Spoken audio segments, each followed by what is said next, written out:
Hello, I'm Kerry O'Shea Gorgone with Appfire, here to answer the question, is PMP certification worth it, on the best project portfolio management show? You've got questions about PPM, but you're afraid to ask? Well, wait no longer. Appfire presents the best project portfolio management show by Appfire.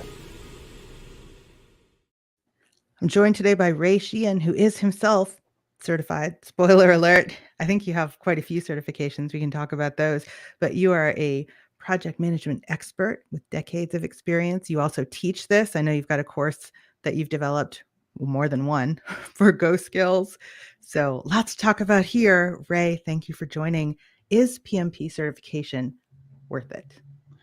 Well, the answer to that question is similar to any answer to a project management question, and that is it depends. Cheater. It depends. Yeah, I know, but that's the answer. It depends. So let's talk about what it depends upon. There's really three different groups involved in the certification process. There's the employer. They want someone who's certified in order to lower their risk. They're looking for the certification to say this person does know what they're talking about. They do know what the projects are and how to manage them because they've got the certification. Well, then there's the certifying body, and quite frankly, they're in it in part for the money. Certification is not cheap, and they control the body of knowledge that we certify against, and they control the certification process. And then there's the individual getting certified. Is it worth it for them? That's the one that really is the big question. It comes back to, are you seeking a job where an employer wants the certification because they're trying to lower risk? Well, then, yeah, certification is helpful for you. But does the certification necessarily make you a better project manager? Not necessarily. Some things to unpack here. So let's say then that, like you, somebody is teaching or consulting, because you consult with a lot of brands as well. Is it worth it for somebody in that situation? Does it help you to land clients, let's say, as a consultant or an instructor?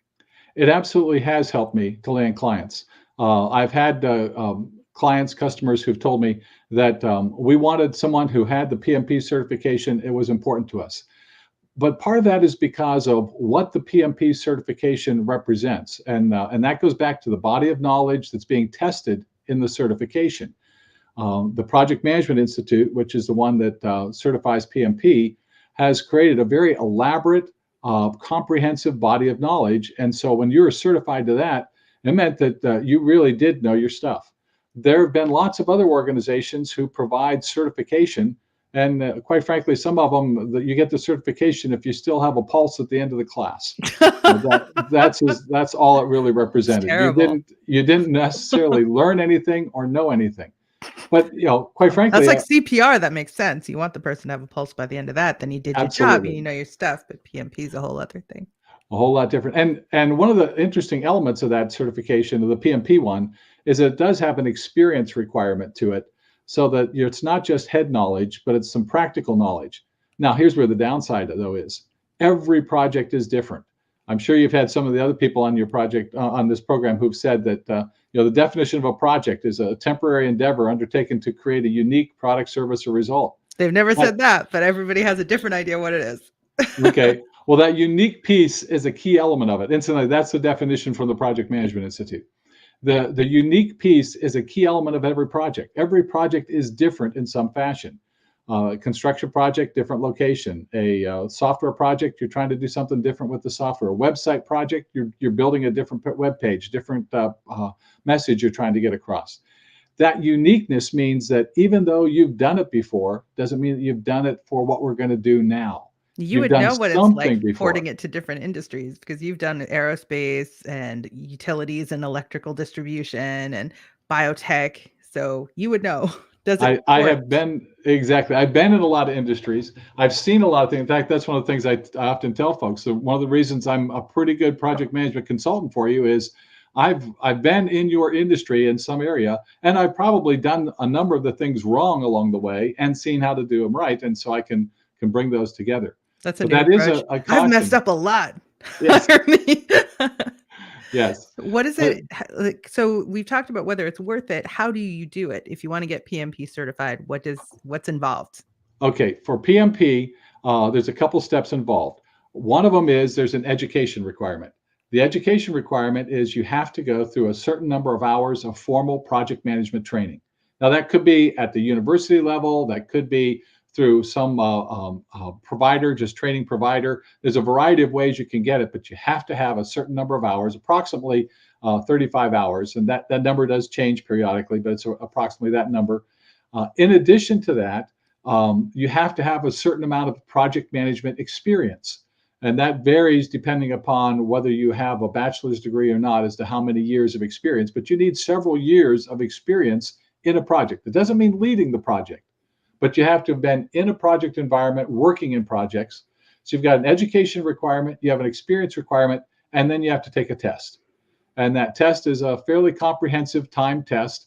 Again, the test does get updated periodically, and the test is based upon what's the published project management body of knowledge that the Project Management Institute has developed, which entails all kinds of tools, techniques, best practices, and principles that you should apply when you're acting as a project manager. So you have to go through these three. And, and by the way, to take the test, you got to pay money. So that's I mentioned there was a cost there.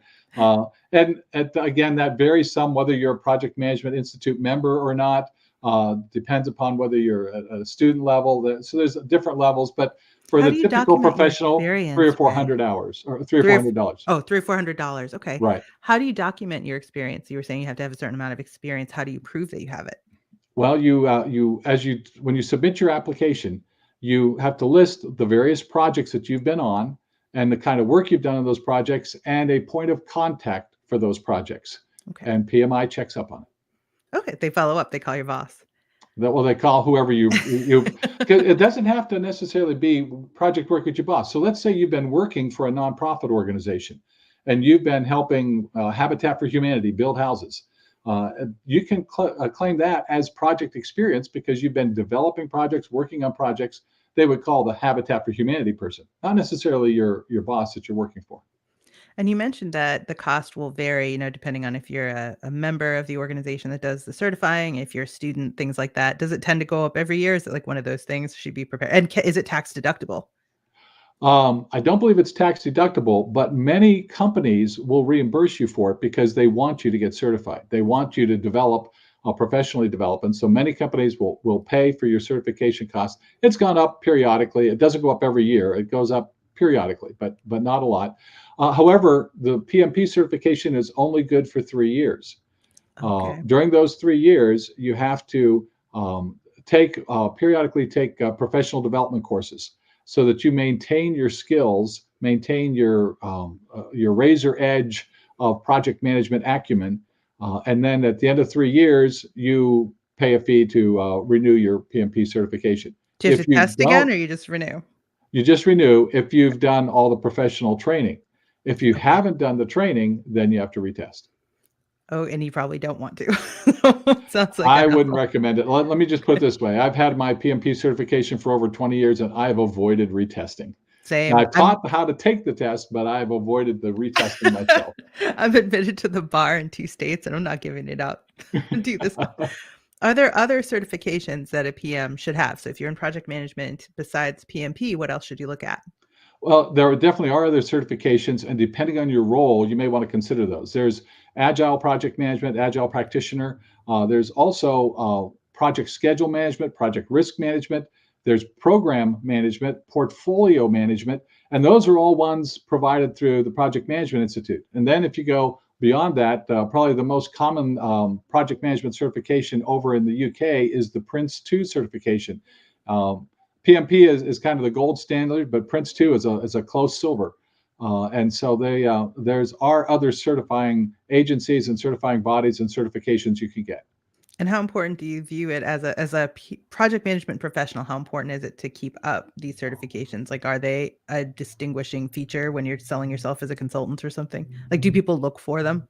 Absolutely. When you're selling yourself as a consultant, they absolutely look for that as like a good housekeeping seal of approval, a mark of approval for it. Whether or not you need it, quite frankly, in a business, if you've been working in that business for 3 or 4 years, you've already established your reputation as a good project manager or a poor project manager. So unless you're trying to do a career change within the business, you're trying to move from a sales job and you want to take a role in marketing of marketing project management, then you might want to get that certification to be able to take on that role to demonstrate that you're ready to do that. But in your business, your reputation in the business will be far more important than the certification. But to get into the business, you may need that certification to get that first job. Ray Sheen, thank you so much for answering that question for us. The best project portfolio management show by Appfire. You can find more episodes at appfire.com. Thanks for joining.